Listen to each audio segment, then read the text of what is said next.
ভারত জামাতকে ভয় পেয়ে জামাতকে দেয়নি, ওদের দেয়নি, এ কথা একেবারেই ঠিক না। আমার সম্পর্ক চাইনিজ জিনিসটা যেমন সেই সম্পর্ক করতে পারে, তখন ভারত কী করবে? ভারত বরঞ্চ আমাকে যদি বেশি ডিস্টার্ব করে, আমরা যদি অন্য দেশের সাথে দাম বললাম না, সম্পর্ক গভীরতর করে, ভারতের ছিন্ন বিচ্ছিন্ন হয়ে যাবে। ছিন্ন বিচ্ছিন্ন করা ইজি। গত 2.5 মাসে বাংলাদেশ যে উন্নয়ন হয়েছে সেটি গত 17 বছরও হয়নি মন্তব্য করেছেন আপনাদের একজন সিনিয়র লিডার। হামের এই পরিস্থিতির দায় কে নিবে তাহলে? না, এটা যদি কেউ বলে থাকেন তার নিজস্ব মতামত বলেছেন। আর এই মাসে দৃশ্যমান কোনো উন্নয়ন দেখার কোনো কথাই না। চেষ্টা করতেছি আমরা, এইটা বলতে পারি। হামের টিকার ব্যাপারে এই ব্যাপারটা হলো যে বিগত সরকারের মধ্যে আগের সরকার এই ব্যাপারে একেবারেই নজরই দেয়। বিগত সরকার যে মাঝখানে ইন্টারিম গভর্নমেন্ট ছিল তারা কোনো হামের টিকা আর নেই। আমাদের সরকার এখন, আমি পরশুদিন আমাদের প্রাইম মিনিস্টারের সাথে আমাদের মিটিং ছিল, সব স্বাস্থ্যমন্ত্রী ছিলেন, প্রশ্ন উত্তর পার্লামেন্টের মধ্যে হয়েছে।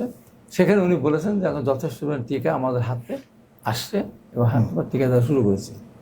কিন্তু এটা হঠাৎ করে চলে আসে, যেমন তেলের দামটা বেড়ে গেল হঠাৎ করে, কাছে হঠাৎ করে। এটা বিএনপির কোনো এখানে ড্রাইভার না, এটা আক্রান্ত হয়েছে, সমস্যা হয়েছে, তেলের সংকট দেখা গেছে। এখানে হামের টিকা আগে দেয় নেই, এখন হাম এক এক সময় এক এক সিজনে এক এক দেশে এক সময় আসে। যেমন ধরলাম বিগত সরকারদের দায় কতদিন পর্যন্ত আপনি? তাই আরো কিছু আসতে, এখন আসতেছে তো, এখন আরো 10-15 দিন ধরে আপনাকে দিয়ে দিতে হবে। এরপরে যদি এইভাবে ক্ষতিগ্রস্ত হতে থাকে তখন তো দায় বিএনপির ঘাড়ে উপরে আসবে। এখনো দায় ঘাড়ের মধ্যে আসার মতো অবস্থা এখন আপনি দিতে পারেন না। হ্যাঁ, কারণ কাছাকাছি চলে আসছে, আমি নিয়ে আসতেছে তো, এটা হুট করে বানানো। যেমন আপনার করোনা কালের সময় ভারতের কাছ থেকে আপনার ভ্যাকসিন কিনবে বলে সালমানের রহমানকে টাকা দিয়েছে, সে টাকা তো এখন সে ব্যাক দেয়নি, আনতে এবার ব্যাক দেয়নি। এরকম বিভিন্ন কারণে এটাও এরকম একটা ঘটনা ঘটেছে, মানে আগের গভর্নমেন্ট না আনার কারণে এটা বেকায়দা পড়ে গিয়েছে। এটা হলো হামের ব্যবহারে বলছি। আক্তার ভাইয়ের একটা কথার সাথে আমি একটু অবশ্যই আমাকে বলতে হবে যে ভারতকে কোনো রকমের সুযোগ দিবে না বলেই জামাত ইসলাম নির্বাচনে যারা করতে পারে না, এই কথা আমি একেবারেই একমত না।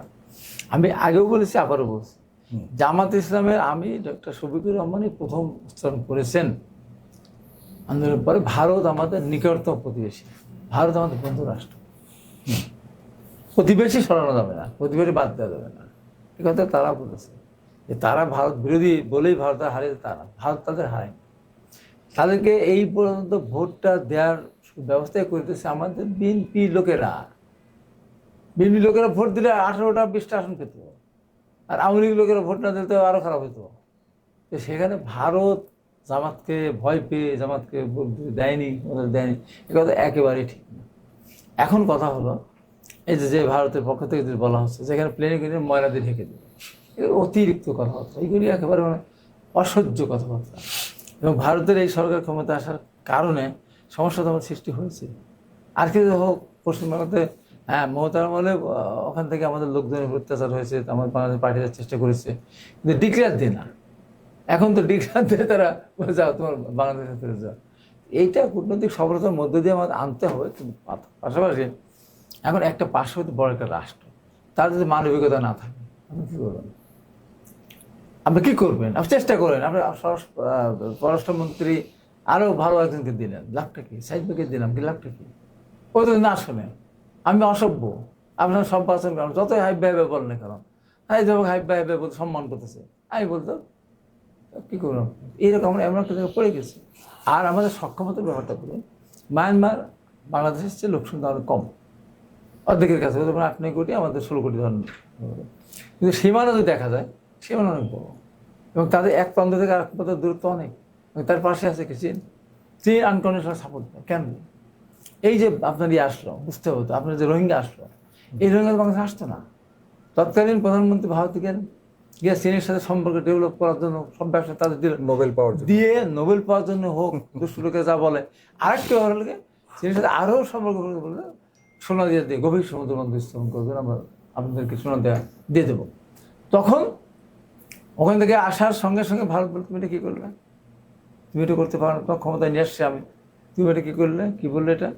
তখন বাংলাদেশ সরকার তৎকালীন বললো যে ঠিক আছে, আমরা তাহলে করি, জয়েন্ট ভেঞ্চার করি, আমার করার দরকার নেই। তখন চায়না ভারত বলল না, জয়েন্ট ভেঞ্চার হবে না, হলো না, তো নাও, এবার রোহিঙ্গা নাও।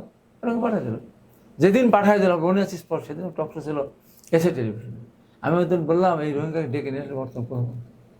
এবং আপনি দিয়েছিল দেখছেন, বিবৃতি দিয়েছিল যে মিয়ানমার সরকারের আত্মপক্ষ সমর্থন করার তাদের অধিকার আছে। 30টা জায়গায় ওরা চৌকিতে ওরা আক্রমণ করলো, জোর দিল আপনার এদেরকে, রোহিঙ্গাদেরকে, আশাদের সক্ষমতায় নাই। ওরাই সৃষ্টি করলো, ওরাই করলো, করে আবার বিবৃতি দিয়ে আশার সুযোগ করে দিল। ভারত আমাদের সেই সময় একেবারে স্বামী স্ত্রীর সম্পর্ক। ভারতকে একটু সহায়তা করেছে, রোহিঙ্গাদের ফেরত পাঠানো সহায়তা করেছে, বরঞ্চ ভারতে যারা কি তাদেরকেও বাংলাদেশে পাঠিয়েছে। কেন? ওই সরকার ছিল অনির্বাচিত সরকার। এই মিয়ানমারের সম্পর্ক বা রোহিঙ্গার সম্পর্ক আগে হয়েছিল, জিয়া রহমান সময় হয়েছিল। জিয়া রহমান তার বুদ্ধিমত্তা দিয়ে পাঠিয়ে দিয়েছিলেন। ম্যাডাম খালেদা জিয়াও হয়েছিল, ম্যাডাম খালেদা জিয়াও পাঠিয়ে দিয়েছিলেন। কিন্তু এই যে ব্যর্থ সরকার, গত 15 বছরের ফ্যাসিস্ট সরকার, ভারতের তো একদম তাবেদার ছিল।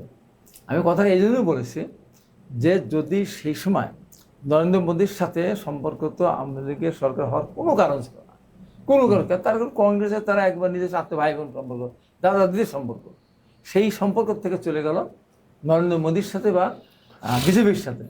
এবং নরেন্দ্র মোদী তো কংগ্রেসের যারা তাদের চার বক্তব্য একটা বেশি বলতেন।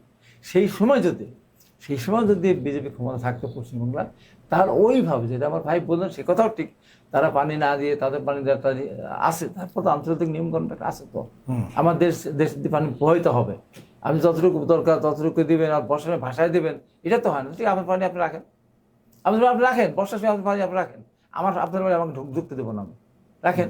আমার সেই সক্ষমতা তো আমি তো সেই বিশাল ব্যারেজ দিয়ে ভারতকে ডুবাই দেবো। এই ডুবাই দিতে হলে তো আমার সম্পর্ক কারো না কারোর সাথে করতে হবে। আমার সম্পর্ক চাইনিজ জিনিসটা যেন সেই সম্পর্ক করতে পারি, তখন ভারত কী করবে? আমার তো ওই আমরা চেষ্টা করব, আমরা আমাদের পররাষ্ট্রনীতি বলেন আর বিদেশ নীতি বলেন, আসলে কথা তো বিশেষণ আসছে, তাই ফরেন পলিসির সাথে রাষ্ট্র নাই, তো এটা যদি ইংরেজি হয় তাহলে বাংলা কেন রাষ্ট্র আসবে? তো সেটা আপনি যেটাই বলেন না কেন, সেখানে আমাদের সেই জিনিসগুলো দেখতে হবে, দেখে আমাদেরকে মাথা শক্ত করতে হবে। এত দুর্বল হওয়ার কোনো কারণ নেই। আমাদের 16 কোটি মানুষ, আমার জাতি যদি ঐক্যবদ্ধ থাকে, তাহলে এই 16 কোটি মানুষকে দখল করে নিবে, আর সমুদ্র নিয়ে আসি এয়ারপোর্ট দিয়ে গেল, পাহাড়ে দেওয়া লাগবে তার। আর মার্কিন যুক্তরাষ্ট্র আগে গিয়েছিল, মার্কিন যুক্তরাষ্ট্র, রাশিয়া তাদেরকে হেল্প করলো, আফগানিস্তানে মানুষ পালায় চলে গেল না? তারপর আসলে রাশিয়াকে বিতাড়িত করেছে না? তারপর সে পালায় চলে গেল সব। এই হ্যাঁ, এই ভিয়েতনাম কিছু করতে পারতেছে। এই যে অবস্থাতে আমার যদি ঐক্যবদ্ধ জাতি থাকে, কিছুই করতে পারবে না ভারত। বরঞ্চ আমাকে যদি বেশি ডিস্টার্ব করে, আমরা যদি অন্য দেশের সাথে দাম বললাম না, সম্পর্ক গভীরতর করে, ভারতের ছিন্ন বিচ্ছিন্ন হয়ে যাবে। ছিন্ন বিচ্ছিন্ন করা ইজি, আমরা ওই ভয় পাই না। আমার কথা হলো আমাদের জাতি ঐক্যবদ্ধ থাকতে হবে, দোষারোপ করলে হবে না। এখন জাতির যে সংকট, এই সংকট সবাই মিলেই, আপনি এখন যদি মনে করে বিরোধী দল দেখবে আমাদের রং তামাশা দেখবে, দেখি বিএনপি কি করে, কি এটা বলে হবে না। সুযোগ কি দিচ্ছে আপনার? সুযোগ এখন তো ওইটাই বলছে তো, আহ্বান না, তারা তো এখন এই মধ্যে, তারা এই যে 7টা জায়গায় তারা 7 দিন ব্যাপী করেন, কেন? কারণটা কি? তেলের জন্য না, দ্রব্যমূল্য ঊর্ধ্বগতি না, বিদ্যুৎ না, দেশের মানুষের উপকার না, তারা জুলাই বিপ্লব, জুলাই সনদ বাস্তবায়ন করতে, হান্না ভোটটা জুলাই সনদকে কার্যকর। এখানে আমরা বলছি তো, আমাদের প্রধানমন্ত্রী দলের চেয়ারম্যান পরিষ্কার আমরা অক্ষরকে পালন করবো। আমরা কোনটা করতে চাচ্ছি না, আমরা সবাই করছি, আমরা করতে চাচ্ছি কোনটা।